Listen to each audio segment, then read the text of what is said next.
दोस्तों लाइफ में सक्सेस हर किसी को पसंद है और हर कोई चाहता है उसकी लाइफ ऐशो आराम से बीते, क्योंकि अपना बुढ़ापा कोई नहीं बिगाड़ना चाहता। और इसी लालच में लोग कई तरह के शॉर्टकट अपनाते हैं ताकि उन्हें अच्छा खासा फेम मिल जाए और बेड पर नोटों की चादर पर वो चैन की नींद ले सके। और ऐसा ही कुछ करते हैं हमारे कुछ जाबाज खिलाड़ी भी, जिसे कहते हैं डोपिंग। जल्दी शोहरत कमाने के लालच में वो इस रास्ते पर निकल तो जाते हैं, लेकिन बदले में उन्हें मिलता है तो सिर्फ हेट। तो चलिए आज के इस वीडियो में जानते हैं कि असल में डोपिंग होती क्या है और इसके पीछे इतना बवाल क्यों मचा होता है। तो पूरा सच जानने के लिए वीडियो को पूरा देखिएगा। क्या है डोपिंग? दोस्तों डोपिंग का मकर जाल भारत में ही नहीं बल्कि पूरी दुनिया में छाया हुआ है और इस कदर फैला है कि इसके चंगुल से कई मशहूर खिलाड़ी तक नहीं बच सके। साल 2008 के 30 गोल्ड मेडलिस्ट खिलाड़ियों के साथ साथ 45 अन्य खिलाड़ी डोप टेस्ट में पॉजिटिव पाए गए थे। असल में डोपिंग का मतलब होता है खिलाड़ी का अनचाहे तरीके से ड्रग्स लेना, जैसे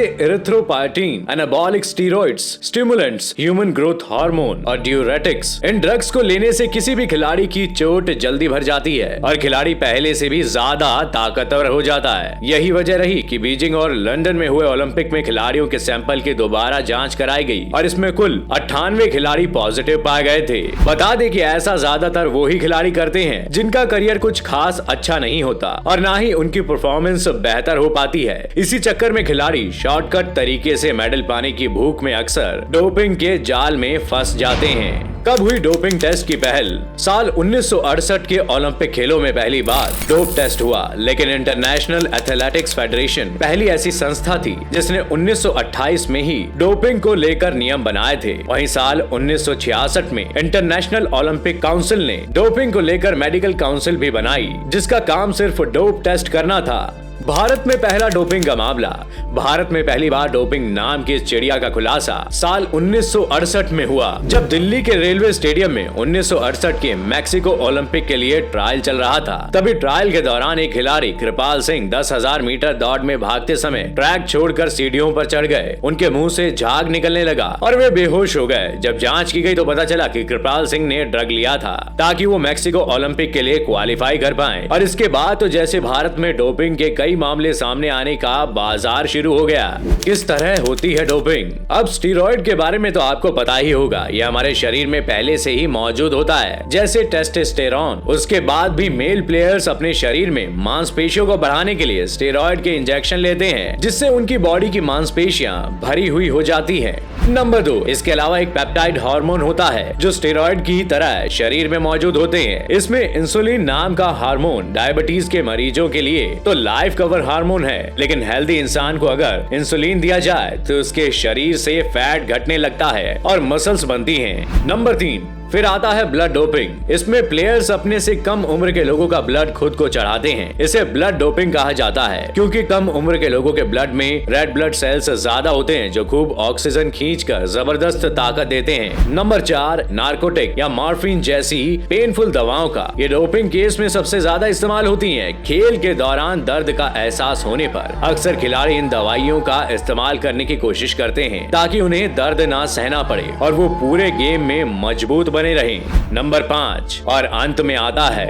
डायूरेटिक्स, जो कि शरीर से पानी को बाहर निकाल देता है। इसे कुश्ती या बॉक्सिंग जैसे मुकाबलों में अपना वजन घटाकर कम वजन वाली कैटेगरी में एंट्री लेने के लिए खिलाड़ी इस्तेमाल करते हैं। ऐसे होता है डोप टेस्ट। अंतर्राष्ट्रीय खेलों में ड्रग्स के बढ़ते चलन को रोकने के लिए वाडा यानी वर्ल्ड एंटी डोपिंग एजेंसी की स्थापना 10 नवंबर 1999 को स्विट्जरलैंड के लुसेन शहर में की गई थी। इसके बाद हर देश में नाडा यानी कि नेशनल एंटी डोपिंग एजेंसी की स्थापना की जाने लगी। इसमें दोषी पाए जाने वाले खिलाड़ियों को 2 साल तक की सजा से लेकर लाइफ टाइम बैन कर देने तक की सजा का प्रावधान है और इसीलिए ताकत बढ़ाने वाली दवाओं के इस्तेमाल को पकड़ने के लिए डोप टेस्ट किया जाता है। कभी भी खिलाड़ी का किसी भी वक्त डोप टेस्ट लिया जा सकता है। ये नाडा या वाडा या फिर दोनों की ओर से किए जा सकते हैं। इसके लिए खिलाड़ियों के यूरिन के सैंपल लिए जाते हैं और ये सैंपल सिर्फ एक बार ही लिया जाता है। इसमें पहले स्टेप को ए और दूसरे स्टेप को बी कहते हैं। ये पॉजिटिव पाए जाने पर खिलाड़ी को प्रतिबंधित कर दिया जाता है। यदि खिलाड़ी चाहे तो एंटी डोपिंग पैनल से बी टेस्ट सैंपल के लिए अपील कर सकता है। यदि खिलाड़ी बी टेस्ट सैंपल में भी पॉजिटिव आ जाए तो उस खिलाड़ी पर प्रतिबंध लगा दिया जाता है, और अगर टेस्ट नेगेटिव आता है तो उसे क्लीन चिट दे दी जाती है। खिलाड़ियों के यूरिन को वाडा और नाडा की खास लैब में ही टेस्ट किया जाता है। बता दें कि नाडा की लैब दिल्ली में और वाडा की लैब्स दुनिया में कई जगहों पर है।